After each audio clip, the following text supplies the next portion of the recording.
talk, to introduce ourselves, ask questions, talk to people, to the survivors. I find it fascinating how they found it and the ship, how it is at the moment, and I just went straight into history. I asked questions and I went to see people, wrote to people, and I got letters from Dr. Ballard and some of the survivors, and I just got into it from then. I'm interested in all the ifs and the buts and things. If it had have gone on time, if the Olympic and the Hawke hadn't collided, it would have gone on time. If the Titanic had collided with the New York, it would have stopped her on time.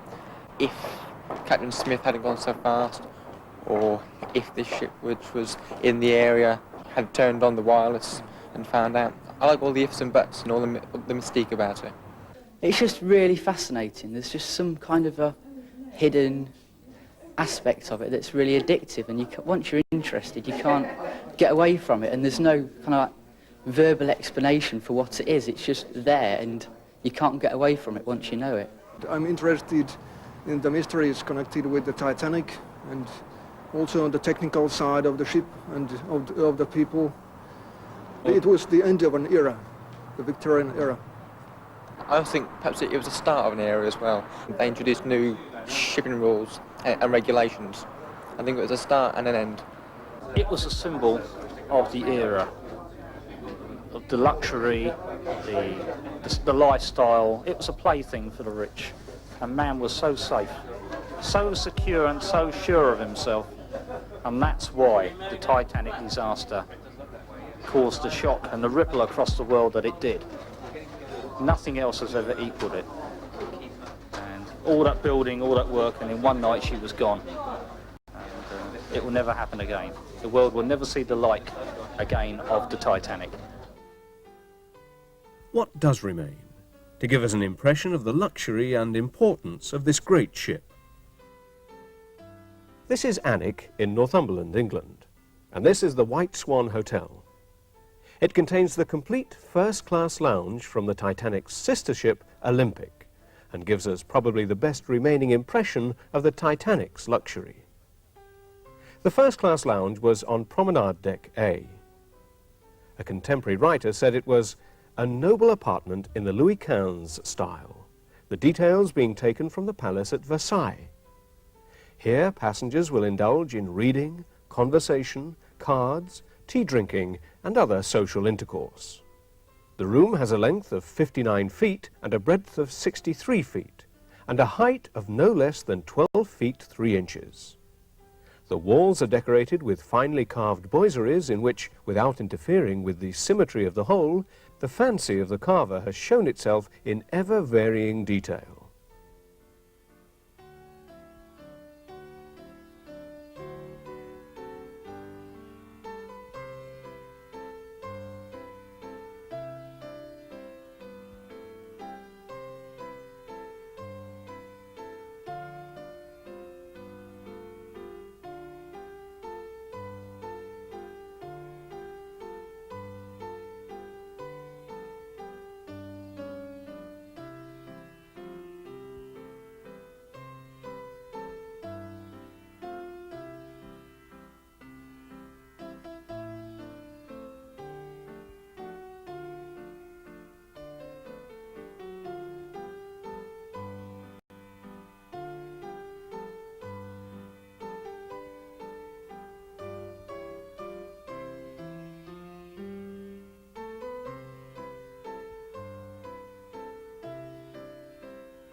This staircase is also from the Olympic. And even the hotel's revolving door. Now, when Titanic sank, as I said before, entrepreneurs were very quick to cash in on all kinds of things. Now, this is a so-called Titanic rivet. It's actually engraved on the top, SS Titanic 1911, lost 14th of April 1912. Now the gentleman I bought this from, who was an antique dealer, his father bought it for him, and his father was a survivor of Titanic. I didn't know this until I'd sent the cheque off, and he phoned up to acknowledge the cheque, and I just happened to say, where did it come from? And it turned out his father actually was a survivor. We have the name, and it checks up with the crew list. So presumably he just bought it to remind himself of how lucky he was to escape. When Titanic sailed, most of her facilities were free, except for things like the Turkish or electric bath. This is an actual ticket from the Titanic to admit the bearer to the baths for 4 shillings, which is 20p, or $1 US. Going down to third class, this is what we think is a butter pat. It's not from Titanic, but it's identical to those used on Titanic. Third class china usually was very poor quality. This is almost like an earthenware. And the same with this coffee pot. Rather large, probably third class, because the first class ones would have been much smaller, much neater. And in all probability, a lot of them were china. But a very nice piece again, same date. Now this beautiful, I think it's a soup tureen, or a sauce tureen, with its ladle, all stamped white star line. It isn't from Titanic, but it is actually dated 1910. So the odds are, well, in fact we know that these were identical to those actually used on the ship. Now this turquoise pattern cup and saucer, these here, actually came from Titanic. They were taken off Titanic during her stay in Southampton by a visitor. I won't say a crew member, I don't know who took it off.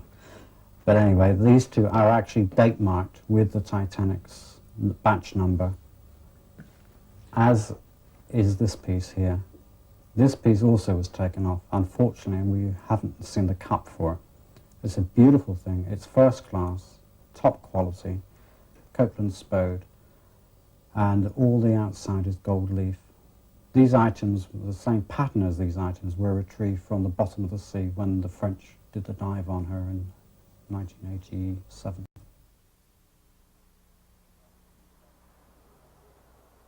This 80th anniversary of the sinking of the Titanic has been really quite extraordinary. There have been thousands of us remembering the Titanic, but in reality, how many of us actually remember her at all? How many of us have actually ever seen her? So what's going on here is not a personal, actual remembrance of the ship, but more of a remembrance of a story, of a myth, of a legend, which has been passed on from person to person, from generation to generation, from year to year. And the interesting thing about that is, while personal memory of an event fades with every passing year, the memory of the Titanic seems to have got stronger and bigger every time it's been retold. We've come down here to participate, take part in this convention, to take part, as I say, in a bit of history, but to remember it all. And possibly also a time to remember that we shouldn't make such silly comments as unsinkable, but also hearing a lot of what's been going on over the weekend. Perhaps it's high time we stopped looking for someone to blame. We don't want any more mudraking, any more fault finding, and perhaps we don't want the Titanic disturbing anymore, do you think?